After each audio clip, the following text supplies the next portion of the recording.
खऱ्या जीवनामध्ये कोणत्याही प्रकारचा शॉर्टकट नसतो. संघर्ष, हुशारी आणि योग्य दिशा हेही आपल्या जीवनामध्ये सातत्य ठेवलं तर आपल्याला यश नक्कीच मिळत असतं. नमस्ते, हिस्ट्री बाय सचिन गोळे ह्या युट्यूबच्या चॅनलमध्ये तुम्हा सर्वांचं स्वागत आहे. बघा, याच्यापूर्वी धम्मपाल सरांनी अतिसंभाव्य प्रश्नांच्या सिरीजमध्ये भाग 1-2 तुमच्यापर्यंत पोहोचवला होता. त्याचा नक्कीच तुमच्या परीक्षेमध्ये फायदा होणार आहे. तशाच पद्धतीनं अतिसंभाव्य प्रश्नांच्या बरोबरच मी पीवायक्यू घेतले आणि सरांनी सुद्धा ग्राम प्रशासन, ग्राम, जिल्हा, राज्य प्रशासन आणि परराष्ट्र संबंध याचे पीवायक्यू सविस्तर विश्लेषणासहित तुमच्यापर्यंत पोहोचवले होते आणि त्याचबरोबर इतिहासाचे सुद्धा पीवायक्यू आले होते. आय होप्स तुम्हाला त्याचा खूप सारा फायदा झाला असेल आणि फायदा होतोच याचा अर्थ तुमच्या परीक्षेमध्ये ऍज इट इज प्रश्न कॉपी पेस्टही होऊ शकतात आणि विश्लेषण जे केलं जातं ते विश्लेषणामधून पण तुमचे सगळे प्रश्न तिथं कव्हर होण्याचे चान्सेस हे जास्त असतात. तर पुन्हा एकदा मी स्वागत करतो तुमचं डिपार्टमेंट पीएसआय पूर्व परीक्षा अतिसंभाव्य प्रश्न इतिहासाचे त्याच्या भाग 1 मध्ये.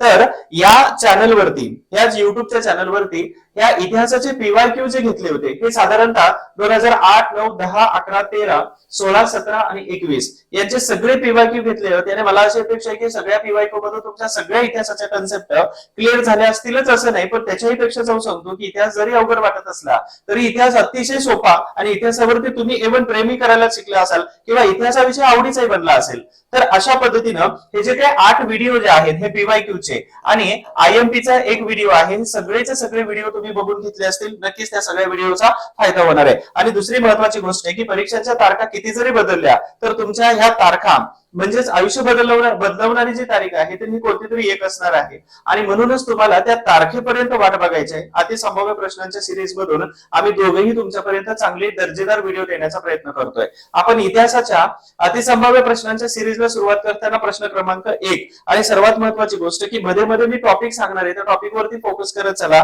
कारण का तर तुमच्या आयोगाचे प्रश्न त्याच टॉपिक वरती येऊ शकतात. त्याचं कारण सांगतो की 10 वर्षाच्या आणि म्हणजेच 8 क्वेश्चन पेपरचं जेव्हा अनालिसिस केलेलं आहे तर यामध्ये आम्हाला टॉपिक सापडले की या टॉपिकच्या बाहेर प्रश्न गेलेलाच नाही, म्हणून तेच टॉपिक आपण गृहीत धरून इथं अतिसंभाव्य प्रश्न टाकतोय. अतिसंभाव्य प्रश्नामध्ये जे विश्लेषण दिलं जातं 4-4 पर्यायांचं तर हे तुम्हाला नक्कीच फायदा देतं. आणि सर्वात महत्वाची गोष्ट की हे अतिसंभाव्य लेक्चर जे आहेत किंवा युट्यूबच्या लेक्चरचे लिंक तुम्हाला जर भेटल्या असतीलच तर त्या तुमच्या ग्रुपमध्ये आणि तुमच्या मित्रांना शेअर करायला नक्की विसरू नका, कारण का तर दिल्याने वाढत असतं. पास होणारा गडचिरोलीमधूनही पास होतो आणि फेल होणारा पुण्यामध्ये अभ्यास करताना फेल होऊ शकतो. त्याच्यामुळे तुमच्या ग्रुपमध्ये जेवढं तुम्ही पॉझिटिव्हली शेअर कराल तर तेवढा तुम्हालाही फायदा होणार आहे आणि तुमच्यासोबत काम करणाऱ्या इतर लोकांना सुद्धा फायदा होणार आहे. तर पहिल्या क्रमांकाचा जो प्रश्न आहे तर तो आहे की 1927 मध्ये, बघा लक्षात कधीही ठेवा की 4 गोष्टी म्हणजे ही चतुसूत्री माझी लक्षात ठेवा. इतिहास या विषयाचे प्रश्न याच्या बाहेर एकही प्रश्न जाणार नाही. ज्या दिवशी तुमची परीक्षा होईल त्या दिवशी मला फोन करून सांगायचं की याच्या बाहेर हा प्रश्न गेलेला आहे, एकही प्रश्न जाणार नाही. हे 100% चॅलेंज आहे.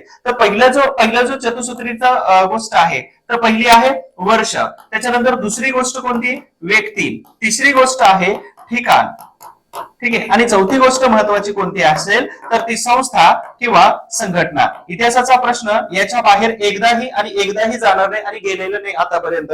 तर मी डॅम शुअर सांगतो 100% प्रश्न याच्यामध्येच येतो. त्याच्यामुळं ह्या गोष्टी जर आल्या तर मी त्याला हायलाइट करत असतो क्वेश्चन्स मध्ये. तर लक्षात ठेवा ही चतुसूत्री आणि लिहून ठेवा, याच्या बाहेर एकही प्रश्न जाणार नाही तुमचा आणि याच्या बाहेर जाणार नाही म्हणजेच यावरतीच प्रश्न तुमचे सगळे फिरत असतात. तर पहिला प्रश्न आहे 1927 मध्ये डॉक्टर बाबासाहेब आंबेडकरांनी सुरू केलेलं बहिष्कृत भारत हे काय होतं तर हे वर्तमानपत्र होतं. परंतु वर्तमानपत्राचे फॉर्मॅट असतात कोणते तर ते एक दैनिक असतं, पत्रक असतं, दैनिक असतं, पाक्षिक असतं, साप्ताहिक असतं, त्याचबरोबर ते मासिक असू शकतं, 6माही असू शकतं, 3माही आणि वार्षिक. तर हे वर्तमानपत्राचे फॉर्मॅट झाले. मग इथं काय विचारलेलं आहे ते मासिक होतं, साप्ताहिक होतं, दैनिक होतं की पाक्षिक होतं. तर डॉक्टर बाबासाहेब आंबेडकरांनी 1927 मग आंबेडकरांनी वर्तमानपत्र सुरू कोणकोणती केली होती त्याची एखादी लिस्ट आपल्याला महत्वाची आहे. आणि अजून महत्वाचं की वर्तमानपत्रांचा जो टॉपिक आहे वर्तमानपत्र, हे वर्तमानपत्रामध्ये डॉक्टर बाबासाहेब आंबेडकर जे आहेत तर यांच्यावरती कंपल्सरी एक प्रश्न विचारला जातो. मग त्यांचे वर्तमानपत्र कोणते आहे तर 1920 मध्ये मूक नायक सुरू केलं होतं. मग मूक नायक पासून बहिष्कृत भारत, जनता, प्रबुद्ध भारत आणि त्याचबरोबर समता हे सगळी वर्तमानपत्र तुम्हाला कंपल्सरी बघायची आहेत. आता या वर्तमानपत्रामध्ये तुम्हाला कोणत्या वर्षी सुरू झालं होतं, त्याचबरोबर वर्तमानपत्राचे संपादक कोण होते, हे वर्तमानपत्र बंद कोणत्या वर्षी पडलं होतं, वर्तमानपत्रामध्ये महत्वाच्या कोणत्या संतांच्या ओळी होत्या, तर एवढी माहिती तुम्हाला काय करायची. आणि या वर्तमानपत्रामध्ये एखादा लेख जर प्रसिद्ध झाला असेल त्याचं टायटल तर हे तुम्हाला काय करायचंय लक्षात ठेवायचं. ठेवायचा आहे. तर डॉक्टर बाबासाहेब आंबेडकरांबद्दल एवढे प्रश्न तुम्हाला विचारले जाऊ शकतात. इव्हन महात्मा ज्योतिबा फुले असतील, छत्रपती शाहू महाराज असेल किंवा ब्राह्मणेतर चळवळ असेल, तर यांच्या महत्वाच्या व्यक्तींच्या वर्तमानपत्रावरती तुम्हाला प्रश्न विचारला जातो. तर डॉक्टर बाबासाहेब आंबेडकरांच्या वर्तमानपत्रावरती प्रश्न विचारण्याचे हे काही टॉपिक आहे. तर इथं आपल्याला बघायचं आहे की आंबेडकरांनी सुरू केलेलं बहिष्कृत भारत या वर्तमानपत्राचा प्रकार कोणता होता, फॉर्मॅट कोणता होता. तर हे वर्तमानपत्र पाक्षिक हे होतं. आता पाक्षिक म्हणजेच किती दिवसांनी प्रसिद्ध होतं, तर 15 दिवसांनी प्रसिद्ध होणार हे पाक्षिक असतं. अजून एक कन्सेप्ट येते द्विसाप्ताहिक. द्विसाप्ताहिक म्हणजे त्याचा कालावधी असतो 14 दिवसांचा, परंतु हे 14 दिवस म्हणजे एक दिवस प्लस केला तर त्याला पाक्षिक असं म्हटलं जातं. तर दैनिक रोज येतं, साप्ताहिक 7 दिवसाला येतं आणि मासिक हे 30 दिवस किंवा 31 दिवस म्हणजे महिन्याला येत असतं. तर हे पाक्षिकाचा प्रकार होता. मग मला असं वाटतं की या वर्तमानपत्राचं म्हणजे हे जे एप्रिल 1927 मध्ये जे सुरू झालं होतं, पहिला अंक तुम्हाला दिलेला आहे आणि यावरती लिहिलं होतं बघा पाक्षिक पत्र. ठीक आहे, पाक्षिक म्हणजे 15 दिवसाला प्रसिद्ध होणार. पण याच्याबद्दल अजून थोडक्यामध्ये माहिती आपल्याला इथं घ्यायची आहे, कारण यावरती प्रश्न विचारला जाऊ शकतो. मग याला पॅरलल तुम्हाला अभ्यास कोणता करायचा आहे, तर त्याचा एखादा फोटो मी तुमच्या ग्रुपवरती, व्हॉट्सअप ग्रुपवरती जे माझ्याबरोबर जॉईन आहेत पर्सनली,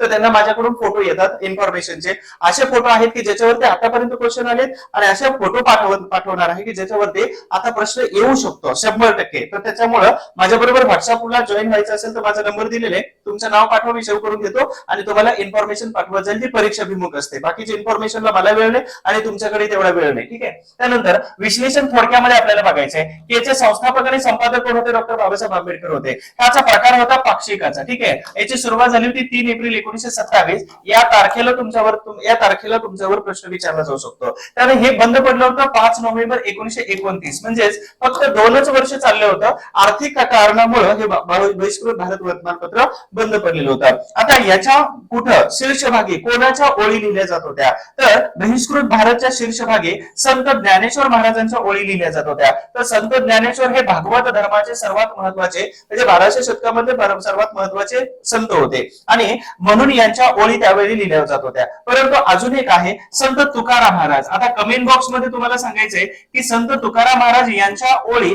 खालीलपैकी कोणत्या वर्तमानपत्राच्या शीर्षभागी लिहिल्या जात होत्या. कमेंट बॉक्स मध्ये तुम्हाला उत्तर द्यायचंय, म्हणजे रिकॉल करा की तुमच्या लक्षात राहतं की नाही. बरं, याबरोबरच मी वर्तमानपत्र अजून कोणकोणते सांगणार आहे तुम्हाला, तर मूक नायक करून जायचे, मी याची एक लिस्ट पाठवून देतो. त्याच्यानंतर जनता, त्याच्याबरोबरच सर्वात महत्वाचं समता, त्यानंतर प्रबुद्ध भारत, ठीक आहे, आणि बहिष्कृत भारत. तर हे महत्वाचे 5 वर्तमानपत्र आहेत. तर याच्यावरती फोकस करा. एक प्रश्न कमीत कमी या एक्झामला याच्यावरती येणार आहे, लक्षात ठेवा या प्रश्नाला. ठीक आहे, या पाक्षिकाचे टोटल 34 अंक निघाले होते आणि म्हणून हे पाक्षिक 34 अंक निघून 1929 मध्ये बंद पडलं होतं. 4 जानेवारी 1929 चा हा अंक जर वगळला तर या सर्व अंकामध्ये त्यांचे अग्रलेख आहेत. एकाच अंकामध्ये कोणती टॅगलाईन आणि कोणती पंचलाईन आपल्यासाठी असू शकते आयोगाकडून काही सांगता येत नाही. त्याच्यामुळे सगळी डिटेल्स आपण बहिष्कृत भारत आणि पाक्षिका बद्दलची दिलेली आहे. आय होप्स तुम्हाला डॉक्टर बाबासाहेब आंबेडकर यांचा एक अँगल शिकलो, फक्त ते 0.00% मध्ये होतं, ते फक्त न्यूज पेपरचं. तर हे तुमच्यापर्यंत पोहोचलेलं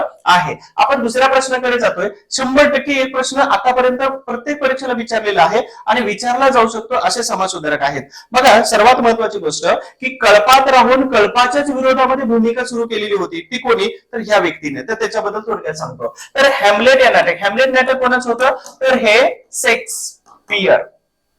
ठीक आहे, शेक्सपियरचं. तर या नाटकाचं विकार विलसित या नावाने मराठीत भाषांतर कोणी केलं होतं किंवा मराठीमध्ये रूपांतर कोणी केलं होतं, तर हे विलियम शेक्सपियरच आहे. नाम में क्या रखा है, बरोबर का. आणि शेक्सपियर खाली काय म्हणतात, नाम में क्या रखा है, खाली लिहिलं शेक्सपियर म्हणतात असे, म्हणजे त्यांनीच खाली लिहिलेले नाव आणि वरती म्हणतात नावात खाली लिहिले, ते मजेचा भाग होता. तर हॅमलेट हे नाटक होतं. या नाटकाचं मराठी रूपांतर कोणी केलं होतं, बरं त्यांची ओळख सांगतो मी पहिल्यांदा की 1881 मध्ये यांनी 2 वर्तमानपत्र सुरू केली, ते म्हणजे एक केसरी आणि दुसरा मराठा. त्याच्यानंतर यांनी 1884 मध्ये डेक्कन एज्युकेशन सोसायटी सुरू केली. यामधूनच 1885 ला फर्ग्युसन कॉलेज सुरू केलं आणि फर्ग्युसन कॉलेजमध्ये प्राचार्य पद सांभाळणारे हे दुसरे व्यक्ती होते, सेकल. ठीक आहे, पहिले कोण होते, आपटे होते. त्याचबरोबर 1887 मध्ये लोकमान्य टिळक आणि त्याचबरोबर आगरकर यांच्यामध्ये वाद झाला आणि वादामुळे काय केलं, यांनी 1888 मध्ये यांनी एक वर्तमानपत्र सुरू केले. या वर्तमानपत्रावरती तुमचा बऱ्याच वेळा प्रश्न विचारलेला आहे, ते सुधारक नावाचे नावाचं वर्तमानपत्र होतं. संमती वयाच्या कायद्याला समर्थन देणारे, महात्मा ज्योतिबा फुले यांच्या मताचे समर्थन करणारे आणि त्याचबरोबर अगोदर सामाजिक सुधारणा की राजकीय सुधारणा, तर आपण सामाजिक सुधारणा अगोदर केल्या पाहिजेत आणि म्हणून महात्मा लोकमान्य टिळकांबरोबर मतभेद होणार आहे, हे महत्वाचे समाज सुधारक. म्हणजेच एकदाच उल्लेख नावाचा केला होता, त्यामुळे तुम्हाला उत्तर सापडून गेलं असेल की गोपाळ गणेश आगरकर. अर्थातच इथं जेव्हा फर्ग्युसन कॉलेजचे पहिले प्राचार्य आपटे जे होते, तर यांचा अंत्यविधी करून आल्यानंतर घरी पत्नीला सांगितलं माझ्या डोक्यावर ते हात ठेव आणि शपथ घे की मी मेल्यानंतर तू केशवपन करायचं नाही, कारण आपटेंच्या पत्नीने केशवपन केलं होतं. स्वतःची प्रेत यात्रा जिवंतपणे पाहणारे हे व्यक्ती होते. अण्णासाहेब लट्टे दुसरे होते तिकडं कोल्हापूरमध्ये. अजून एक महत्वाची बाब आहे की हे आगरकर जे होते, हे आगरकर फर्ग्युसन कॉलेजचे दुसरे प्राचार्य ऑलरेडी मी सांगितलं होतं, परंतु आपल्या मरणानंतर आपली द्विधा अवस्था होऊ शकते लोकांकडून आणि म्हणूनच आपल्या अंतिम यात्रेसाठी 20 रुपये बाजूला काढून ठेवणारे हे आगरकर होते. आणि सर्वात महत्वाचं, आगरकर पुण्यात जन्मस्थान तुम्हाला परीक्षेला विचारलेलं आहे, विचारला जाऊ शकतो की आगरकरांचा जन्म कुठे झाला, ठीक आहे, जन्मस्थान वगैरे. तर यांचं मत असं होतं की ब्राह्मणामध्येच राहून हे ब्राह्मण्यवादी विचारसरणीला विरोध करणारे पहिले व्यक्ती होते, त्यांच्यातच राहून त्यांच्या विचारसरणीला, म्हणून ब्राह्मण लोकांनी यांची जिवंतपणे प्रेत यात्रा काढली होती. तर या प्रश्नाचं उत्तर हे आहे. दुसरे महत्वाचे आहेत सावरकर. आता सावरकर ह्या प्रश्नाचं उत्तर आय होप तुम्हाला मिळालेलं आहे. या प्रश्नाचं उत्तर इथं भेटलेलं आहे. काय प्रश्नाचं उत्तर आहे, तर गोपाळ गणेश आगरकर. ठीक आहे, तर गोपाळ गणेश आगरकरांच्या व्यतिरिक्त बाकीचे ऑप्शन्स कोणकोणते आहेत, तर विदा सावरकर आहे. सावरकरांनी काय केलेलं होतं, 1888 मध्ये 98 मध्ये राष्ट्रभक्त समूह सुरू केला होता. 1900 मध्ये त्यांनी मित्रमेळा सुरू केली होती आणि 1904 मध्ये अभिनव भारत सुरू केलं होतं. त्याचबरोबर हिंदू महासभेबरोबर काम करत होते, अखिल भारतीय साहित्य मंडळामध्ये काम करत होते. त्याचबरोबर नथुराम गोडसे यांचे शिष्य होते, ज्यांनी महात्मा गांधीजींची हत्या केली. सर्व जगाला माहिती आहे, मी काही वेगळं काही सांगत नाही. तर हे सावरकर होते. 1910 मध्ये त्यांना जन्मठेपेची शिक्षा झाली, ते पण डबल झाली होती. आणि सावरकरांचा कॉन्फिडन्स बघा किती होता, जेव्हा त्यांना सावरकरांना डबल जन्मठेपेची शिक्षा झाली तर त्यावेळी एका वकिलाने हसत सांगितलं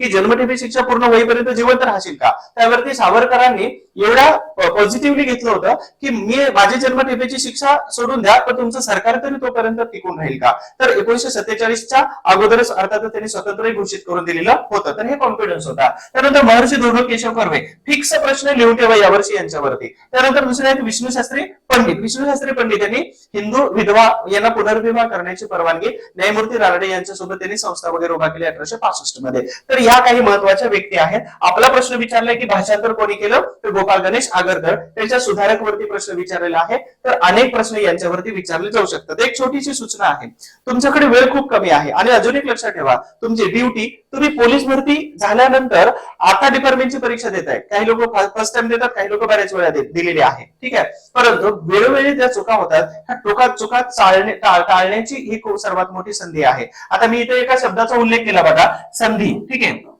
ह्या संधीचा तुम्हाला फायदा वेळोवेळीच करून घेता आला पाहिजे. त्याचं एक उदाहरण मी खूप सुंदर देतो, परंतु त्याच्या अगोदर की तुमचा गॅप खूप मोठा आहे आणि हा गॅप मोठा असल्यामुळे तुम्हाला कंटिन्यू वाचत राहणं आणि वाचत असताना समजून घेणं हे खूप क्रिटिकल जातं. मग अशा वेळी तुम्हाला मानसिकता बनते की कोणीतरी समजावून सांगितलं पाहिजे. तर समजावून सांगण्यासाठी आम्ही दोघे तिघजण तुमच्यासाठी तयार आहोत. म्हणजे मी पण इथं 15+ मार्कांची तयारी करतो. जेवढे प्रश्न येतील ना तेवढे याच्या बाहेर येणार नाहीत, हे लिहून ठेवा. त्याच्यानंतर दुसरे 10+ मार्काची तयारी धर्मपाल सर ग्राम जिल्हा राज्य प्रशासनाने परराष्ट्र संबंधाची करून घेतात आणि अर्थशास्त्राची तयारी तुमच्या 10 मार्कांची हे काळे मॅडम करून घेतात. म्हणजे इथंच तुमची तयारी झाली 40 मार्कांची, 40-45 मार्कांची. मग राहतं काय, आता राहतं फक्त इंग्लिश मराठी. तिथं 10 मार्क जरी आणले तर तुमचा 60+ स्कोर जातो. आन्सर की चेक करायची वेळ येऊ देत नाही आम्ही लोक. तर एवढा प्रयत्न आम्ही करतोय. म्हणजे तुम्ही जर महाराष्ट्राचे संरक्षण करते आहात तर आम्हाला पण असं वाटतं की तुमच्याबद्दल काहीतरी थोडंसं केलं पाहिजे. मग युट्यूब असेल, ऍप्लिकेशन असेल आणि खूप कमी आणि नॉमिनल चार्जेस मध्ये, 99 रुपयाची बॅच आहे आणि 250 रुपयाची बॅच आहे. म्हणजेच खूप नॉमिनल चार्जेस मध्ये तुमच्यापर्यंत अगदी क्वालिटी कंटेंट आणि आम्ही हमी देऊन सांगतो की प्रश्न इथे येतोय, मग तुम्ही याच्यावरती थोडंसं लक्ष दिलं पाहिजे. जो देखेगा उसका फायदा होगा, जो नहीं देखेगा उसका भला होगा, ठीक आहे. तर ह्या सगळ्या बॅचेस अजूनही वेळ गेलेले नाही. तर याच्यामध्ये मी तुम्हाला कोणते व्हिडिओ बघायचे हे बॅच घेतल्यानंतर सांगेलच, पण या बॅचची फी आहे 250 रुपये. याच्यामध्ये साधारणतः 8 व्हिडिओ आहेत, पण 8 मधले 7 जरी व्हिडिओ बघितले, एव्हन 5 जरी बघितले तरी तुमचे 10+ मार्क कुठेही गेलेले नाही. सरांनी टाकलेले आहेत फक्त 5 व्हिडिओ, ठीक आहे. त्या 5 व्हिडिओ मध्ये तुम्हाला 99 रुपये मिळते आणि 99 रुपये मध्ये तुम्हाला कमीत कमी 10+ मार्काची तयारी होत जाते. मग हे सगळं घेण्यासाठी तुम्हाला history by Sachin Gulge application download करायचं आहे. प्ले स्टोअर मध्ये दिलेलं आहे किंवा त्याची खाली डिस्क्रिप्शन बॉक्समध्ये लिंक दिलेली आहे, त्याच्यावरती जा. किंवा तुम्हाला जर काही नाही समजलं तर हे नंबर दिलेले आहे तिथे, ह्या नंबरवरती फोन करा आणि या नंबरवरून तुम्हाला जी अवांतर अजून काही माहिती आहे, किंवा खूप साऱ्या लोकांना पेमेंटचा इश्यू होतो आणि ते तिथून बॅक घेतात, मग हे नको झंझट म्हणतात. तर पेमेंटला थोडासा गुगलचा काहीतरी प्रॉब्लेम झालेला आहे, त्याच्यामुळे गुगलच्या पॉलिसी चेंज झाल्यामुळे व्हॉट्सअपला लिंक येते, त्या लिंकवर गेले की पेमेंट होतं. जर नाही झालं तर फोन पे करा या नंबरवरती, दोन्ही नंबरवरती, मग तुम्हाला ऑटोमॅटिक ऍडमिशन देऊन दिलं जाईल. तर ही एक सोपी आणि सुटसुटीत प्रक्रिया सांगितली. टेस्ट सिरीज आहे, तुम्ही सराव करण्यासाठी टेस्ट सिरीज नितीन सरांना फोन करा, या नंबरवरती सगळी डिटेल्स देतील, कारण सराव पण खूप गरजेचा आहे. कमी फी मध्ये भरपूर टेस्ट तुम्हाला दिले जातात. ऍप्लिकेशन डाउनलोड करून घ्या, त्याचे मिळून जातील. पुढचा प्रश्न आहे, घटना कालानुक्रमे लावा, म्हणजे घटनेचा योग्य क्रम लावा. मग घटनेचा योग्य क्रम लावा म्हणजेच काय, ते तुम्हाला वर्ष जर समजत असेल तरच हा प्रश्न तुम्हाला ऑटोमॅटिक सुटणार आहे. मग ब्राह्मो समाज दिलेला आहे. ब्राह्मो समाजाची स्थापना 1928 मध्ये आहे. आर्य समाज आहे 1828 आहे. 1875 आर्य समाज, सत्यशोधक समाज 1873 मध्ये आणि आत्मीय समाज आहे ते 1815 मध्ये. आता मला सांगा की याचं योग्य उत्तर कोणतं आहे. तर नंबर 1 ला कोणतं येणार आहे, तर 1815 आहे. त्याच्यानंतर नंबर 2 ला येणार आहे ब्राह्मो समाज, नंबर 3 ला कोणती येणार आहे, सत्यशोधक समाज, आणि नंबर 4 ला येणार आहे 1875 ची. मग अशा पद्धतीने जर उत्तर बघितलं आपण तर ड, अ, क आणि ब, तर या पर्यायाचा किंवा या प्रश्नाचं उत्तर जे आहे तर ड, अ, क आणि ब आहे. आता याचे स्थापना वर्ष सांगितले, मग हे स्थापन कोणी कोणी केलं होतं, तर फोटोही लावलेले आहेत मी. तर अशा पद्धतीनं राजाराम मोहन रॉय यांनी 2 सभा किंवा 2 समाज वगैरे सुरू केले होते. तर एक आहे आत्मीय सभा, आत्मीय सभा ही बंगालमध्ये सुरू केली आणि ब्राह्मो समाज सुद्धा बंगालमध्ये सुरू केला. आता सत्यशोधक समाज, त्याच्यानंतर आला सत्यशोधक समाज, महात्मा ज्योतिबा फुले. म्हणजेच जर देवांना प्रसन्न करायचं असेल तर मध्यस्थांची गरज नको आहे. ठीक आहे, तर अशा पद्धतीनं सत्यशोधक समाज 1873 पुण्यामध्ये सोमवार पेठेमध्ये त्याची मीटिंग होत होती. त्यानंतर आर्य समाज जो आहे तो स्वामी दयानंद सरस्वती, म्हणजे त्यांना Martin Luther king of India हे कोणाला म्हटलं जात होतं, तर स्वामी दयानंद सरस्वती यांना. तर 1875 मध्ये यांनी सुरू केलं आणि सत्यशोधक समाज महात्मा ज्योतिबा फुले यांनी सुरू केला. आय होप तुम्हाला प्रश्न इथं कव्हर झालेला आहे. पण इथं महत्वाचा फॅक्टर काय काम करतोय, तर वर्ष, म्हणजे वर्ष आधारित प्रश्न विचारलेला आहे. सर्वात महत्वाचं यातून मला असं सांगायचं तुम्हाला की कंपल्सरी एक प्रश्न विचारला जाऊ शकतो, सभा आणि समाज, आणि सभा आणि समाज याचं एक पोस्टर मी ऑलरेडी तुमच्या व्हॉट्सअपवरती टाकलेलं आहे. परत आज लेक्चर झाल्यानंतर रिसेंड करून देतो. डॉक्टर बाबासाहेब आंबेडकरांचे वर्तमानपत्र, महात्मा फुलेंचे ग्रंथ आणि सभा आणि समाज भारतात कोणकोणते स्थापन झाले होते, जे 1815 ची पहिली आहे आणि 1896 रामकृष्ण मिशन आहे. इथेपर्यंत एक लिस्ट बनवून देतो, संस्थापक कोण आहे, वर्ष कोण आहे, कोणती सभा आहे. तर याचा जोड्या लावामध्ये फॉर्मॅटमध्ये तुम्हाला क्वेश्चन विचारला जाऊ शकतो. तर याच्यावरती थोडंसं फोकस करा आणि ऍप्लिकेशन डाउनलोड करून ठेवा. या ऍप्लिकेशन मध्ये बॅच आहे आणि अजून मित्रांनाही शेअर करा. बरेच लोक सांगत आहेत एकमेकांना, कॉम्पिटिशन वाढत असं काही नसतं, पास होणारे कुठूनही पास होतात, मी ऑलरेडी सांगितलं होतं. पुढचा प्रश्न आहे जोड्या लावा. इथे काय दिलेलं आहे, तर वर्तमानपत्र दिले आणि त्याचबरोबर वर्तमानपत्राचे संपादक आणि वर्तमानपत्र दिलेलं आहे. तर कृष्णाजी, सूर्याजी कृष्णाजी आहे, तर सूर्याजी कृष्णाजींनी 1840 मध्ये वर्तमानपत्र सुरू केलं होतं. दिनकरराव जवळकर यांनी 1928 मध्ये वर्तमानपत्र सुरू केलं. श्रीपतराव शिंदे फौजदारकीचा राजीनामा देऊन 1919 मध्ये पुणे आणि नंतर नगरमध्ये वर्तमानपत्र सुरू केलं आणि कृष्णराव भालेकरांनी 1877 मध्ये वर्तमानपत्र सुरू केलं. तर विष्णुशास्त्री पंडितांना ईरशह देण्यासाठी वर्तमानपत्र सुरू केलं होतं, कारण ते टीका करत होते महात्मा ज्योतिबा फुले यांच्यावर. तर आता जोड्या लावायच्या. कृष्णाजी, सूर्याजी कृष्णाजी आहेत, तर यांनी मुंबई अखबार, म्हणजे मी इथं 2 नंबरचा क्रमांक लिहितो, ठीक आहे, तुमच्या लक्षात राहण्यासाठी 2 नंबरचा क्रमांक लिहिला. त्यानंतर दिनकरराव जवळकरांनी कैवारी वर्तमानपत्र सुरू केलं होतं, नंबर 3 आहे, ठीक आहे, आणि श्रीपतराव शिंदे यांनी विजय मराठा सुरू केलं होतं, नंबर 1 आला, आणि कृष्णराव भालेकरांनी दिनबंधू म्हणजे नंबर 4 चा वर्तमानपत्र इथं आलं. याचा अर्थ आपल्याला ऑप्शन्स मध्ये सापडायचंय की 2, 3, 1 आणि 4. तर इथं 4 नंबरचा पर्याय हा योग्य उत्तर आहे. तुम्हाला लक्षात आलं असेल की वर्तमानपत्र कोणत्या वर्षी, मी ऑलरेडी वर्ष लिहिलं होतं आणि त्याचबरोबर याच्या जोड्या योग्य लावा. आता यामध्ये हे विजय मराठा वर्तमानपत्र जे आहे, हे वर्तमानपत्र आधी ब्राह्मणेतर चळवळीचं वर्तमानपत्र आहे. दीनबंधू वर्तमानपत्र हे सत्यशोधक समाजाचं मुखपत्र आहे आणि हे वर्तमानपत्र 1877च्या दुष्काळात सुरू झालं, 1880 मध्ये बंद पडलं पुण्यातून, ठीक आहे, पुण्यातून, आणि 1880 पासून 1897 पर्यंत हे मुंबईमधून सुरू झालं होतं, नारायण मेघाजी लोखंडे यांच्या निधनापर्यंत. आय होप तुम्हाला ही डिटेल्स मध्ये माहिती आणि या वर्तमानपत्र एवढं महत्वाचं आहे की कंपल्सरी एक प्रश्न तरी असणार आहे. दुसरं कैवारी वर्तमानपत्र, कामगार आणि शेतकऱ्यांच्या समस्या मांडणारे वर्तमानपत्र कोणते होते? कैवारी आणि दिनबंधू. असाही प्रश्न विचारला जातो. कामगारांचे प्रश्न कोणत्या वर्तमानपत्रामध्ये मांडले जात होते? तर कैवारी. दिनकरा जवळकर यांचं पुस्तक आहे देशाचं दुश्मन पुस्तक, खूप गाजलेलं होतं. टिळक आणि चिपळूणकर यांच्यावरती ती टीका करत होते आणि टीका खूप जहाल होती. मी ऑलरेडी एका स्लाइड मध्ये एका व्हिडिओ मध्ये सांगितलेलं आहे. आय होप तुम्हाला या प्रश्नाचं उत्तर समजलं असेल. त्यानंतर पुढील प्रश्न आहे की जालियनवाला बाग हत्याकांड चौकशीसाठी नेमलेल्या हंटर कमिशन मध्ये, आता हंटर कमिशन एक आहे 1882 मग हे हंटर कमिशन कधीचं आहे? 1919 तर हंटर कमिशन मध्ये खालीलपैकी कोणते भारतीय सदस्य होते? हंटर कमिशन मध्ये टोटल किती सदस्य होते? 8 होते. मग 8चं डिवायडेशन 5 आणि 3 आणि 3 लोक जे होते हे 3 भारतीय होते. मग भारतीय कोणते होते? बरं, हंटर कमिशन सांगितलं 1919 पण तुम्हाला वर्ष समजलं पाहिजे की घटना कधीची? 1919 मग त्या घटनेमध्ये जिवंत व्यक्ती आणि मेलेले व्यक्ती कोणते आहेत? बरं, इथं आमदार गोपाळकृष्ण गोखले आहेत. यांचं निधन हे साधारणतः 1915 मध्ये झालं होतं आणि बाकीचे जे लोक आहेत ते जिवंत होते. म्हणजेच या हंटर कमिशन मध्ये सर सिमनलाल सेटलवार होते, पंडित जगत नारायण होते, सरदार सुलतान अहमद होते. तर या तिन्ही व्यक्ती महत्वाच्या होत्या. म्हणजेच या प्रश्नाचं जे उत्तर आहे तर अ फक्त जर कट केला तर ब क ड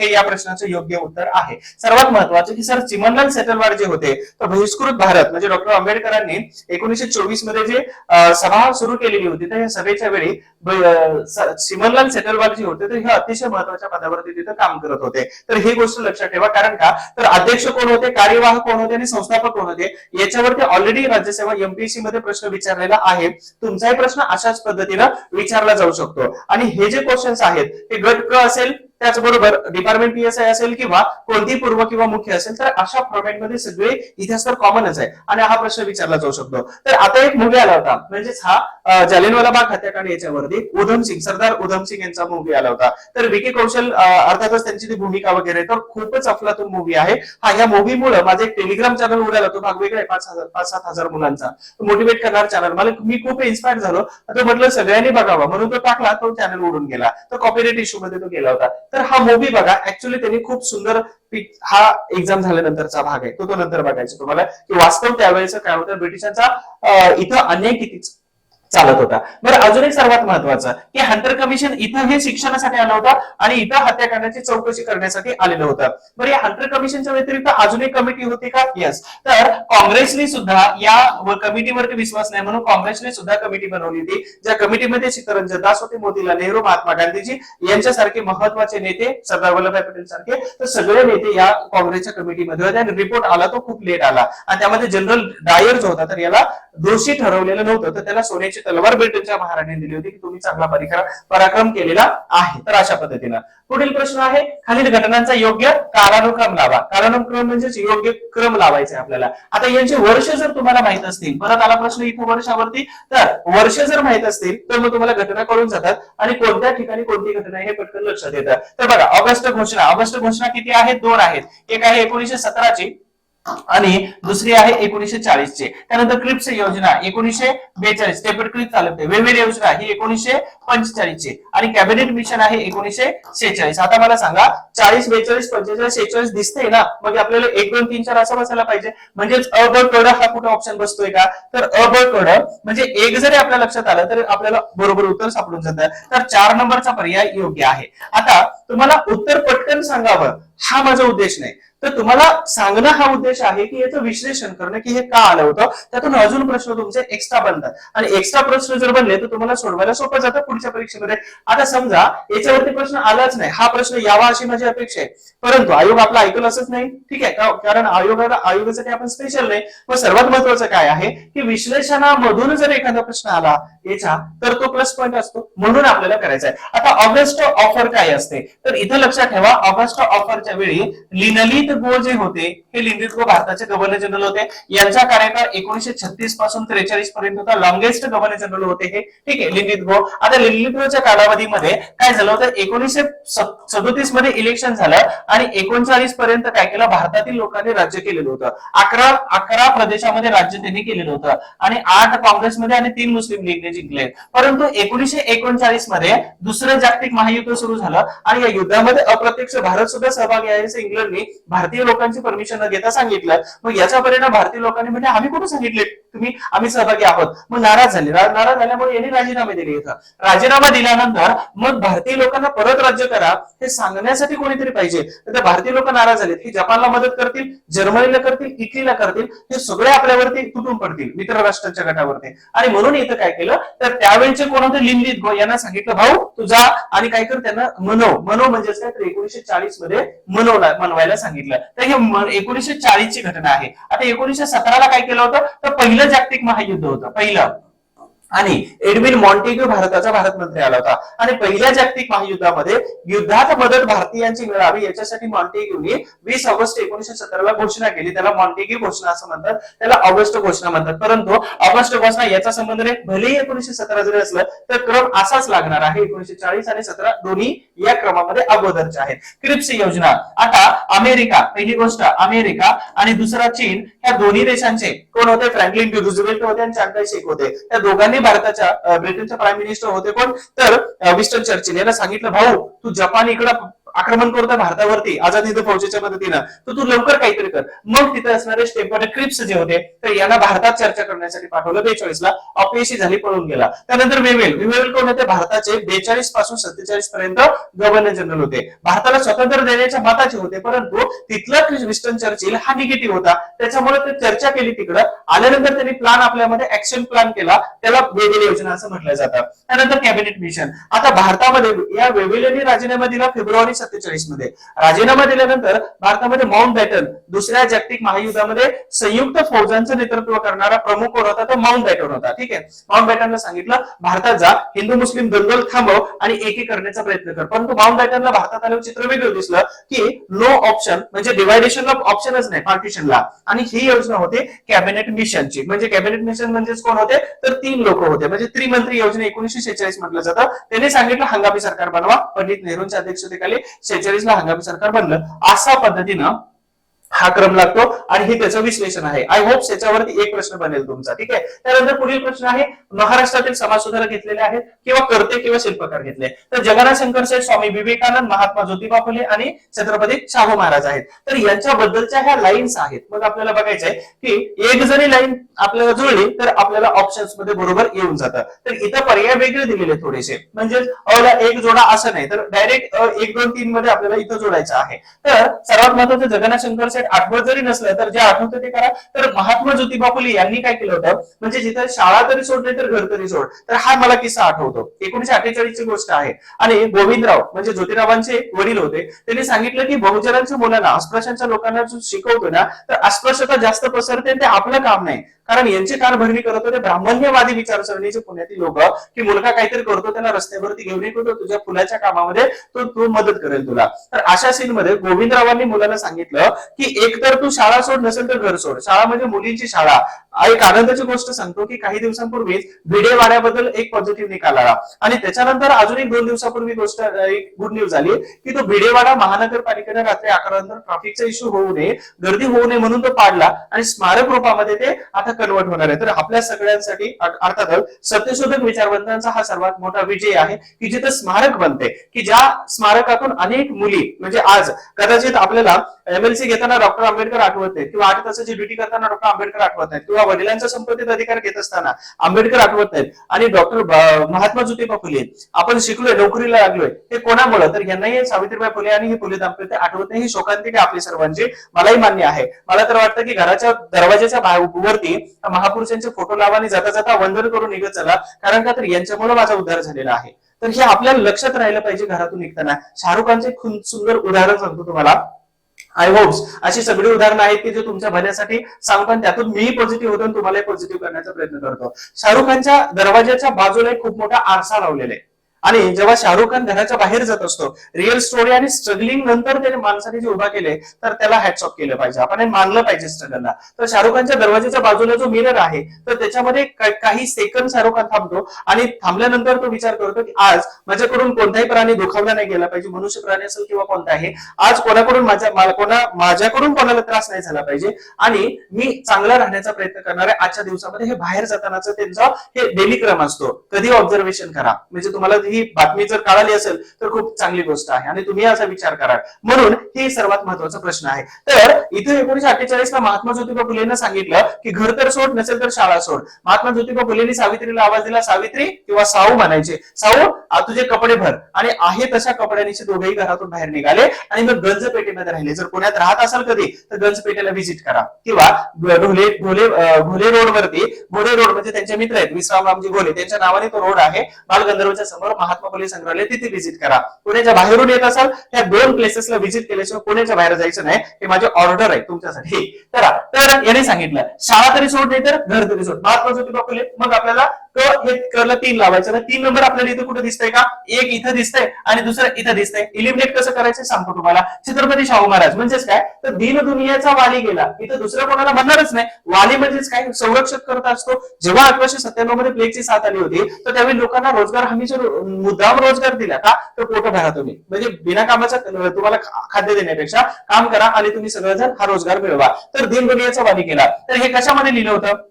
श्रीपतराव शिंदे यांनी विजय मराठा नावाच्या वर्तमानपत्रामध्ये लिहिलं होतं. हे विजय मराठा नावाचं वर्तमानपत्र थोड्या वेळापूर्वी आपण बघितलं 1919 मध्ये हे श्रीपतराव शिंदे जे आहेत तर यांनी हे वर्तमानपत्रामध्ये टायटल लिहिलं होतं. कधी टायटल लिहिलं होतं तर 6 मे 1922 मध्ये पन्हाळा लॉज वरती, म्हणजे मुंबईच्या पन्हाळा गेस्ट हाऊस लॉज वरती जेव्हा छत्रपती शाहूंचं निधन झालं होतं त्यावेळी दीन दुनियेचा वाली गेला असं म्हटलं होतं आणि तेव्हा सगळी जनता हवालदिल झालेली होती. तर हे दोन सापडले. म्हणजे इथं ड ला 4 नंबर, ड ला इथेही 4 आहे, इथेही 4 आहे. बरं आता अजून एक आहे की स्वामी विवेकानंद यांच्याबद्दल आणि जगन्नाथ शंकर शेट्टी यांच्याबद्दल हे संस्कृत मधलं वचन कोणाला येणार आहे? तर हे तर एक स्वामी होते आणि हे तर एक समाज सुधारक होते. मग यांच्यामध्ये आपल्याला अनालिसिस करायचे जनतेचे सेवक कोण बनतात तर इथं जगन्नाथ शंकर शेठ. आणि संस्कृत मधलं वचन कोणाला जातं तर रोहस्य प्रचोदयात हे स्वामी विवेकानंद यांना जातं. रामकृष्ण मिशनचे हे बेलूर मठाचे. तर अशा पद्धतीनं म्हणजे 1 ला 1 म्हणजेच इथं ऑप्शन आपल्याला सापडत नाही तर इथं ऑप्शन सापडून जातं. म्हणजेच या प्रश्नाचं उत्तर 4 नंबरचा क्रमांक आहे. आय होप तुम्हाला हे प्रश्नांची उत्तरं व्यवस्थित समजलेली आहेत. तर 1, 2, 3, 4 हे प्रश्नाचं उत्तर आहे. म्हणजे खूप साधं सिंपल होतं. मी डायरेक्ट जोडलं असतं तरी कळालं असतं, परंतु मला विश्लेषण करायचं होतं की हे का येतं आणि कसं आणायचं आहे. आता यानंतर पुढचा प्रश्न जोड्या लावा. तर योग्य जोड्या लावा सांगितलं, अयोग्य नाही सांगितलं. ठीक आहे. आणि अयोग्य कधी विचारत पण नाही. तर लाहोर कट, काकोरी, नाशिक आणि दिल्ली कट हे वेगवेगळे कट आहेत. आता हे कट कोणत्या वर्षी झाले हे आपल्या लक्षात राहिलं पाहिजे. मग कोणता कट आहे? लाहोरचा. आता लाहोरमध्ये का कोणी भगतसिंग, चंद्रशेखर आझाद यांनी लाहोर कट. मग हा लाहोर कट आहे 1928 चा. ह्या 1928 ला आला. म्हणजेच इथं क्रमांक किती बसतो आपला? 4 क्रमांक बसतो. ठीक आहे. त्यानंतर काकोरी कट सगळ्यांना माहिती आहे तर 1925 चा आहे, नंबर 3 आला. नाशिक कट कधीचा? 1909 1910 चा आहे तर इथं 2 नंबर. आणि दिल्ली कट 1912 चा आहे म्हणजेच इथं 1 नंबर. आता या कटाची माहिती मी तुम्हाला विश्लेषण करून सांगतो. अगोदर पर्याय बघू आपल्याला 4, 3, 2 आणि 1 म्हणजेच 1, 2, 3, 4 कुठे येते का? 1, 2, 3, 4. तर हा 1, 2, 3, 4 म्हणजे 4 क्रमांकाचा पर्याय या प्रश्नाचं योग्य उत्तर आहे. आता याचं विश्लेषण आपल्याला करायचं की नेमका कट का प्रसिद्ध झाला होता. तर लाहोर कट म्हणजेच इथं कोणाला तर लाला लजपत राय जे आहेत हे लाला लजपत राय यांना सॉन्डर्सने लाठी हल्ला केला आणि सॉन्डर्सच्या लाठी हल्ल्यामध्ये यांचा मृत्यू झाला. म्हणून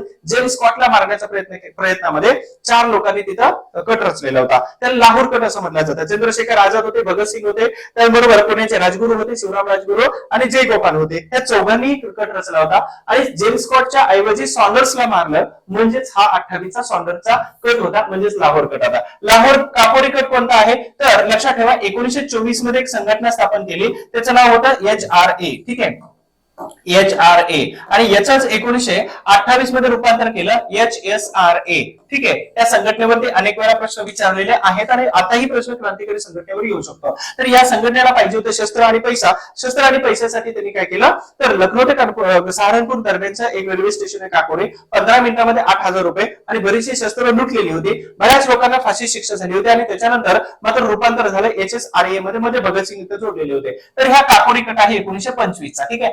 नाशिक कट आहे. नाशिक कट म्हणजेच कोणता तर इथं असणारे सावरकर बंधू जे आहेत तर सावरकर बंधूंना शिक्षा झाली होती. मग 1909 मध्ये अनंत कांडेरे यांनी काय केलं तर कलेक्टर AMT जॅक्सन जे आहे तर यांची हत्या केली. त्यांची नुकतीच ट्रान्सफर मुंबईला ऍज अ कमिशनर म्हणून झाली होती. परंतु विजयानंद थिएटरमध्ये शारदा संगीताचा कार्यक्रम ऐकण्यासाठी आले असता त्यांच्यावरती ब्राउनिंग पिस्तूल जे फ्रान्समधून पाठवलं होतं त्याच्यामधून अटॅक केला आणि जागेवरती मारलं. त्याला नाशिक कट असं म्हटलं जातं. 1909-10 हा नाशिक गट आहे. आणि दिल्ली गट म्हणजेच काय आहे, तर लॉर्ड हार्डिंग होता. लॉर्ड हार्डिंग कितवा, पहिला, दुसरा, लॉर्ड हार्डिंग दुसरा होता. पहिला आहे 1844 ते 48 मध्ये, तर लॉर्ड हार्डिंग. आणि याच वेळी अजून एक क्रांतिकारी होते, रासबिहारी बोस. रासबिहारी बोसने काय केलं होतं, तर जेव्हा राजधानी कलकत्त्यावरून दिल्लीला ट्रान्सफर केली, तर त्यावेळी इथं चांदणी चौक आहे, ठीक आहे, चांदणी चौक, त्या चांदणी चौकामध्ये हत्तीवरून हार्डिंग देत असताना या रासबिहारी बोस यांनी बॉम्ब टाकला, वरून बॉम्ब टाकला, आणि बॉम्ब मध्ये तो हार्डिंग जखमी झाला, हत्ती पडला त्याच्या पायावरती, जखमी झाला, आणि अशा पद्धतीने तो दिल्लीचा कटला होता, म्हणजे 1912चा. आय होप्स तुम्हाला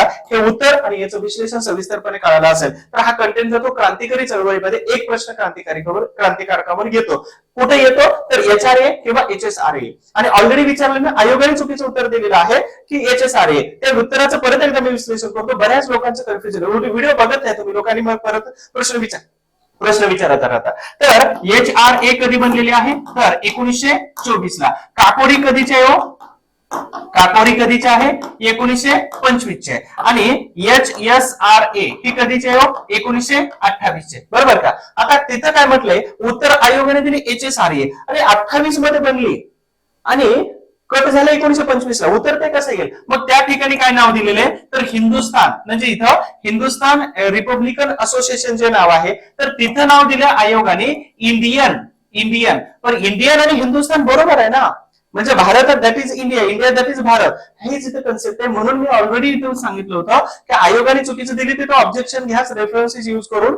असं जर आलं तर ऑब्जेक्शन घ्यायला संधी आहे. आता पुढचा प्रश्न आहे, महाराष्ट्राचे Martin Luther king, Martin Luther म्हणून कोणाला ओळखलं जातं, तर मी पहिल्यांदा विश्लेषण करतो की एक आहे भारत आणि दुसरा आहे काय, तर महाराष्ट्र, ठीक आहे. मग महाराष्ट्राचे कोण आहेत, तर महाराष्ट्राचे महात्मा ज्योतिबा फुले आहेत. आता महाराष्ट्राचे आहे, मग भारताचे मार्टिन ल्युथर किंग कोण आहेत, तर मार्टिन ल्युथर किंग यांना कोणी म्हटलं होतं, तर महाराष्ट्रातील एक परिवर्तनवादी विचारांचे एक राजे होते, त्यांनी यांना म्हटलं होतं मार्टिन ल्युथर किंग आहेत. आता भारताचे कोण येतात, तर भारताचे येतात स्वामी दयानंद सरस्वती. तर यांनी आर्य समाजाची स्थापना 1875 मध्ये केली होती मुंबईमध्ये. 1877 ला लाहोरला घेऊन गेले होते. तर हे स्वामी दयानंद भारताचे झाले. आणि महाराष्ट्राचे कोण झाले, तर महात्मा ज्योतिबा फुले झाले होते. तर अशा पद्धतीनं हे झालं. त्यानंतर पुढील प्रश्न आहे, काकोरी गटातील व्यक्तींचा गट ओळखायचा आहे. मग काकोरी गटातील व्यक्तींचा गट कोणता आहे, तर बारिंद्र कुमार घोष, भूपेंद्रनाथ दत्त असेल, खुदिराम बोस आणि अरविंद घोष असतील. तर हे अरविंद, हे कुठले आले हो, तर हे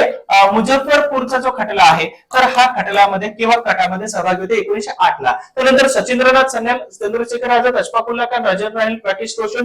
तर हा जो गट आहे, तर हा गट म्हणजेच HRA ही संघटना 1924 मध्ये यांनी सुरू केली होती. आणि या संघटनेतील काकोरी गट गटामध्ये हे सगळे लोक सहभागी होते. अजून एक सर्वात महत्वाचं, अशफाक उल्ला खान जे आहेत, तर ते पहिले मुस्लिम व्यक्ती आहेत ज्यांना ब्रिटिश कालावधीमध्ये संघर्ष करता करता फासावरती देण्यात आलं होतं. पहिले मुस्लिम व्यक्ती आहेत भगतसिंग, राजगुरू, जयगोपाल आणि चंद्रशेखर आझाद. तर हे कोणत्या, तर लाहोर कट जो आहे, तर लाहोर कट 1928 मध्ये सहभागी होते. आणि सुरेशन, कल्पना दत्त, प्रफुल्ल वाटेदार, अजय घोष. तर हे कोणत्या, तर हे अलीपूर कट आहे, अलीपूरचा कट 1930 मधला, ठीक आहे, अलीपूर बंगालमध्ये आला. तर अशा पद्धतीने वेगवेगळे कट होते. म्हणजेच हे काकोरी कटातील महत्वाचे व्यक्ती कोणते असतील, तर सचिंद्र सन्याल, चंद्रशेखर आझाद, अशफाकुल्ला खान, राजेंद्र राहील आणि राकेश रोशन. यापैकी बऱ्याच लोकांना फाशी, बऱ्याच लोकांना जन्मठेप आणि बरीच लोक सापडली नाहीत. जे सापडले नाहीत त्यापैकी चंद्रशेखर आझाद यांनी काय केलं, पुढे जाऊन HSRA संघटना 28 मध्ये फिरोजशाह कोटला मैदान दिल्लीवरती स्थापन केली. आणि HRA कुठे स्थापन झाली, उत्तर प्रदेशमध्ये कानपूरला. तर हे लक्षात ठेवा, राज्यसेवेला आलेला प्रश्न.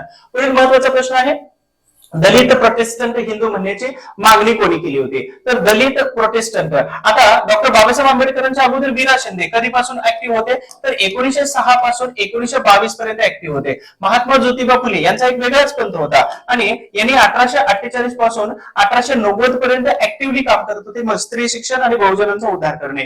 छत्रपती शाहू महाराज साधारणतः 1884 मध्ये दत्तक विधान झालं आणि 1894 नंतर 1884 मध्ये दत्तक विधान, 1894 मध्ये राज्याभिषेक आणि नंतर 1922 पर्यंत बहुजन उद्धारासाठी अनंत कामं केलेली होती, त्यांची गणना करता येणार नाही. आणि डॉक्टर बाबासाहेब आंबेडकर हे या प्रश्नाचे योग्य उत्तर आहे. आता हे कधी मागणी केली होती हे लक्षात ठेवा, की जेव्हा 1930 पासून 1932 पर्यंत राऊंड टेबल कॉन्फरन्स 3 झालेले होते, तर ह्या RTC मध्ये डॉक्टर आंबेडकरांनी दलितांना काय म्हटलं, प्रोटेस्टंट. आता प्रोटेस्टंट आणि कॅथलिक, म्हणजे इथं प्रोटेस्टंट का म्हटलं जातं, तर कॅथलिक. तर ही दोन्ही जी नावं आहेत, तर ही ख्रिश्चन धर्मामध्ये घेतली जातात, ख्रिश्चन धर्मामध्ये घेतली जातात. मग ख्रिश्चन धर्मामध्ये इक्वॅलिटीनं आम्हाला वागवा, याच्यासाठी दोन्ही पंथ जसे झगडतात तसंच हिंदूमध्ये म्हणजेच काय आहे तर हिंदूमध्येच आपण एक ब्राह्मण असतो आणि दुसरा एक दलित असतो, तर आमच्याबद्दल डिस्क्रिमिनेशन का? आलं लक्षात? म्हणजे आम्ही पण हिंदू आहोत, परंतु हिंदूमध्ये जे डिस्क्रिमिनेशन देता तुम्ही, मतभेद करता, तर हे आम्हाला नको आहे, आम्हाला इक्वॅलिटीनं वागवा, याच्यासाठी डॉक्टर आंबेडकरांनी प्रोटेस्टंट हिंदू म्हणा असं आरटीसी मध्ये राऊंड टेबल कॉन्फरन्स मध्ये मागणी केलेली होती. सर्वात महत्वाचे हे महापुरुष जे आहेत तर यांना वैचारिक वारसा, एवढा वैचारिक वारसा यांचा आहे की याला उभा राहतो कोणत्या पुढं, तर एक महाराष्ट्र उभा राहतो. तो महाराष्ट्र एकटाच नाही राहत आहे, तर तो पुरोगामी महाराष्ट्र उभा राहतो. इथं सनातनी नाही, तर पुरोगामी महाराष्ट्र. आणि आजही महाराष्ट्राला जर ओळखलं जातं तर तो छत्रपती शाहू फुले आंबेडकर आणि छत्रपतींचा महाराष्ट्र म्हणून ओळखलं जातं, तर त्याला पुरोगामी महाराष्ट्र असं म्हटलं जातं. म्हणजेच पुरोगामी म्हणजे काय, परिवर्तनवादी विचारसरणी. त्यानंतर स्त्री धर्मनीती हे पुस्तक कोणाचं आहे बघा. परत काय विचारलं, व्यक्ती विचारलं. म्हणजे मी जी चतुसूत्री तुम्हाला दिलेली आहे त्या चतुसूत्रीच्या बाहेर एकही प्रश्न इथे गेला नाही आणि कधी जाणार नाही, आयोगाचा सुद्धा प्रश्न जाणार नाही. तर स्त्री धर्मनीती हा पुस्तक कोणाचा आहे, तर सावित्रीबाई फुले यांची सोबत 52 कशी वगैरे पुस्तक लिहिली होती. त्यानंतर सावित्रीबाई जोशी येतच नाहीत. त्यानंतर पंडित रमाबाई रानडे यांची पुस्तकं ऑलमोस्ट नाहीतच आहे. त्याच्यामुळं याचं या प्रश्नाचं उत्तर येऊन जातं काय, तर 1882 मध्ये स्त्री धर्मनीती पुस्तक लिहिलं. ह्या पुस्तकातून जेवढे पैसे आलेले होते, ह्या पैशातून पंडित रमाबाई आपली मुलगी मनोरमा याला घेऊन इंग्लंडला गेले आणि इंग्लंडला गेल्यानंतर तिथे त्यांनी ख्रिश्चन धर्माचा स्वीकार केला आणि तिथून वेगवेगळ्या विद्या किंवा कला शिकून त्या भारतात आल्या आणि त्यांनी जे सुरू केलं होतं हे सदन सुरू केलेले होते. आणि हे वेगवेगळे जे सदन आहेत तर हे सदन तुमच्यासाठी परीक्षेला महत्वाचे आहेत. त्याचा एक फोटो मी तुमच्या व्हॉट्सअपच्या ग्रुपवरती पाठवून देतो. माझ्याबरोबर कनेक्ट होण्यासाठी नंबर ऑलरेडी दिलेला आहे, नंबर इथेही देतो मी तुम्हाला, ठीक आहे. आणि या नंबरवरती तुमचं नाव पाठवलं की मी तुम्हाला माहिती पाठवून देतो आणि तुमचं नाव सेव्ह करून घेतो, ठीक आहे. हा, आणि अजून एक आहे की मला जर नाव पाठवताय तर मला नाव एडिट करण्याची संधी द्यायची. एडिट म्हणजे कोणती, मी फक्त पोलीस म्हणून सेव्ह करेल, परंतु PSI तुमचं नाव जे पुढे लावेल ना तर हा सर्वात मोठा माझ्यासाठी आणि तुमच्यासाठी प्राऊड फिलिंग असणार आहे. त्याच्यामुळे मला एडिट करण्याची संधी द्यायची आहे. बघा, एका मुलीने काय केलं, माझी पहिल्या बॅचची पहिली मुलगी ऑनलाईन जेव्हा शिकवत होतो ना तर त्यावेळी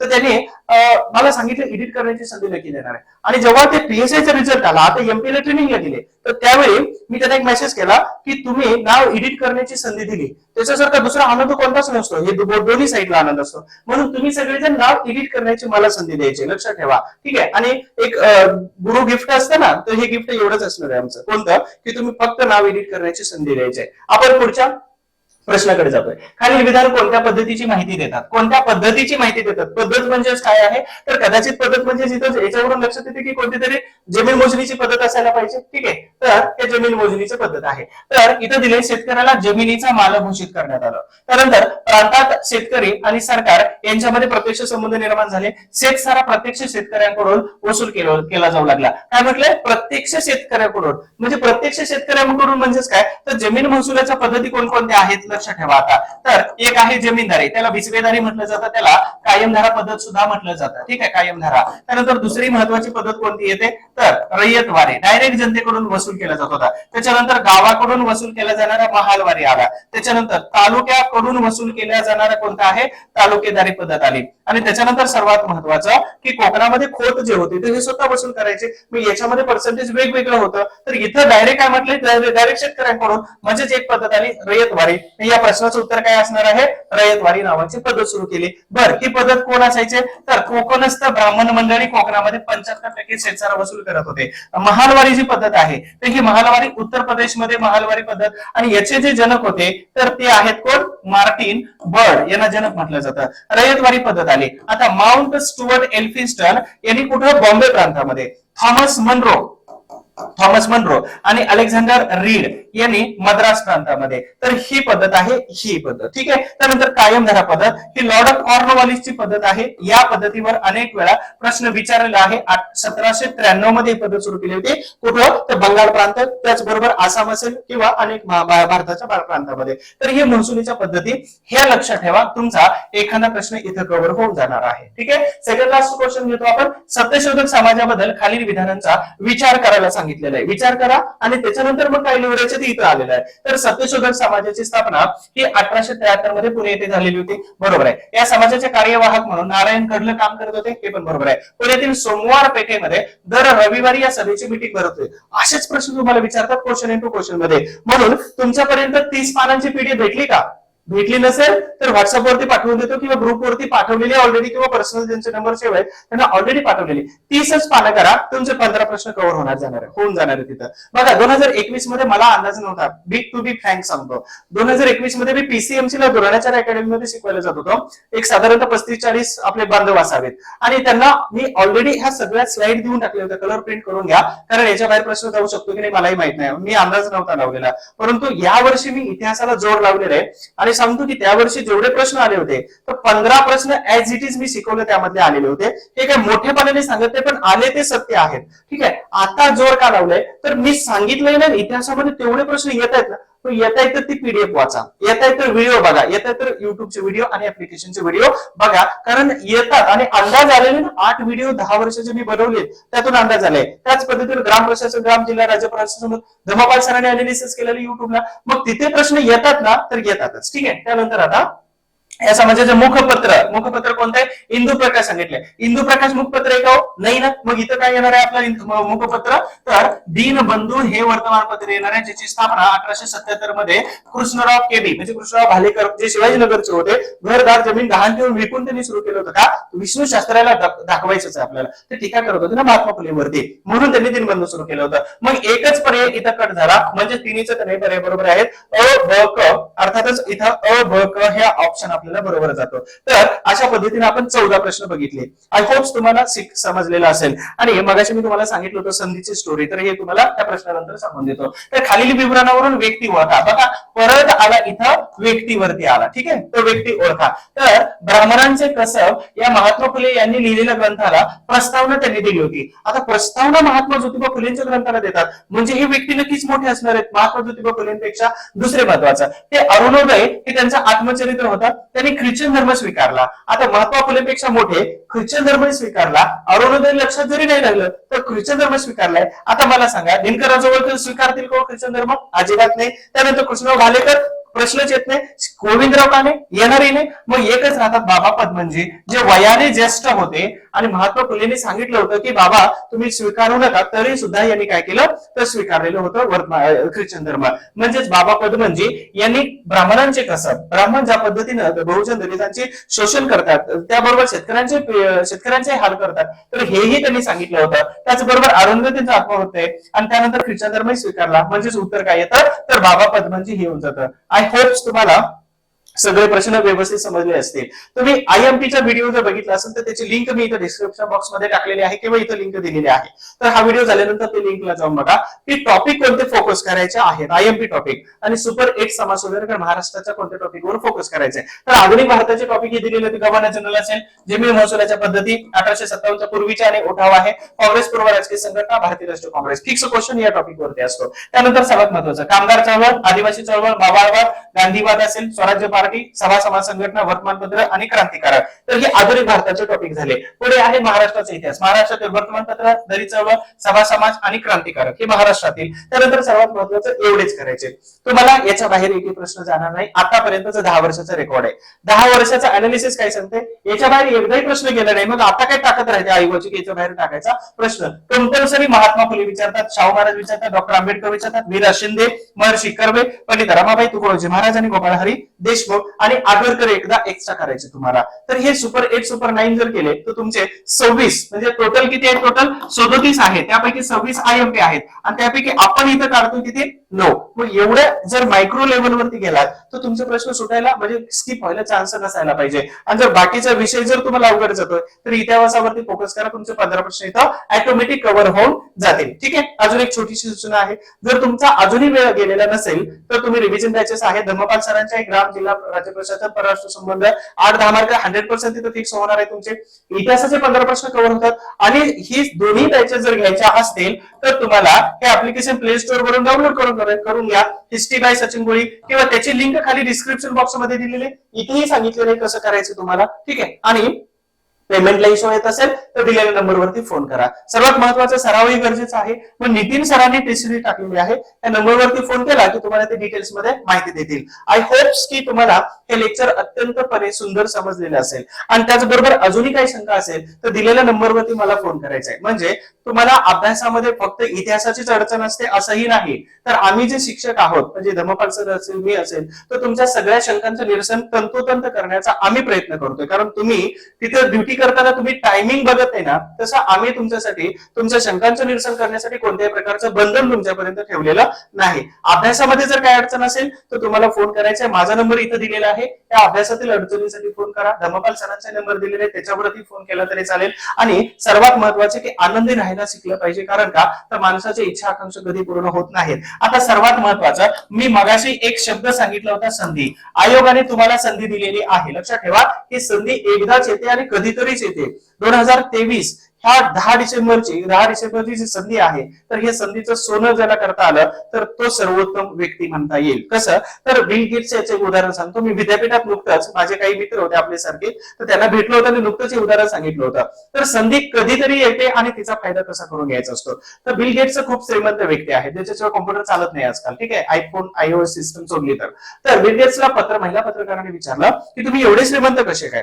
त्यावरती बिल गेट्सने खिशातून चेकबुक काढलं, एक चेक फाडला आणि त्या महिलेसमोर ठेवला, सांगितलं तुला जेवढी पाहिजे तेवढी अमाऊंट तू त्यावरती टाक. हे दोन चार वेळा झालं होतं आणि 2-4 वेळा झाल्यानंतर ती महिलेनं लाजून सुद्धा ती अमाऊंट टाकलेली नव्हती. बिल गेट्सने काय केलं, तो घडी केला आणि आपल्या खिशामध्ये टाकला आणि सांगितलं की मोहतरमा, तुमचा जो क्वेश्चन आहे तो परत एकदा विचारा. तिने विचारलं की तुम्ही एवढे श्रीमंत कसे काय. त्यावरती बिल गेट्सचं उत्तर होतं की मी आलेल्या प्रत्येक संधीचा फायदा घेत राहिलो आणि त्याच्यामुळे मी आज श्रीमंत आहे. तुला श्रीमंत होण्याची मी संधी दिली होती आणि तू संधी ती नाकारली. लक्षात आलं पाहिजे की 2023 हे आपल्यासाठी गोल्डन अपॉर्च्युनिटी आहे, ना की फक्त अपॉर्च्युनिटी आहे. दिस इज अ गोल्डन अपॉर्च्युनिटी. तुम्ही जर याचा फायदा जर घेणार नसाल तर सरकार बदलत राहतं, ठीक आहे, एका अंगावरून दुसऱ्या अंगावरती, आणि मग या सरकार बदलण्यामध्ये आपली भरड होऊ शकते आणि आपली भरड होऊ नये म्हणून 2023 ला आपल्याला गोल्डन अपॉर्च्युनिटी मध्ये कन्वर्ट करायचं आहे, ठीक आहे. आणि म्हणून याच्यासाठी तुम्ही रात्रंदिवस काम करा. त्या परीक्षेच्या तारखेनंतर तुम्हाला जे उद्योगधंदे करायचे ते करा, परंतु परीक्षेच्या तारखेपर्यंत आपल्याला आयसोलेट करून घ्यायचंय. आपल्याला असं फोकस करायचा आहे की जशा पद्धतीने रस्त्याने घोडा जात असताना त्याच्या डोळ्याच्या दोन्ही बाजूला कॉन्सन्ट्रेट डिस्कॉन्सन्ट्रेट होऊ नये म्हणून ते काय करतं, तर डिस्ट्रॅक्शन्स होऊ नयेत म्हणून ते कॉन्सन्ट्रेशन करण्यासाठी ते फोकस करतं, असं लाव. तर तशा पद्धतीने आपल्याला अभ्यास करायचा व्यवस्थितपणे. अपेक्षा करतो हे लेक्चर तुम्हाला आवडलं असेल. तर जर आवडलं असेल तर लाईक, शेअर आणि तुम्हाला काय वाटलं हे मात्र कमेंट करायला विसरायचं नाही आणि आपल्या मित्रांना सुद्धा शेअर करायला विसरू नका. असेच लेक्चर्स पाहण्यासाठी टेलिग्राम चॅनल सबस्क्राईब करून ठेवा. अतिसंभाव्य दुसरा भाग आपल्या पुढच्या लेक्चरमध्ये तुमच्यासाठी घेऊन येतोय की जिथून प्रश्न ऍज इट इज कॉपी होण्याची शक्यता दाट असू शकते. मे बी कोणता प्रश्न आणि कोणतं लेक्चर महत्वाचं असू शकते मलाही माहित नाही, तुम्हालाही माहित नाही, म्हणून सगळे लेक्चर्स बघत चला. लाईक, शेअर, कमेंट करायला विसरू नका. Thank you so much. Wish all the best. Thank you.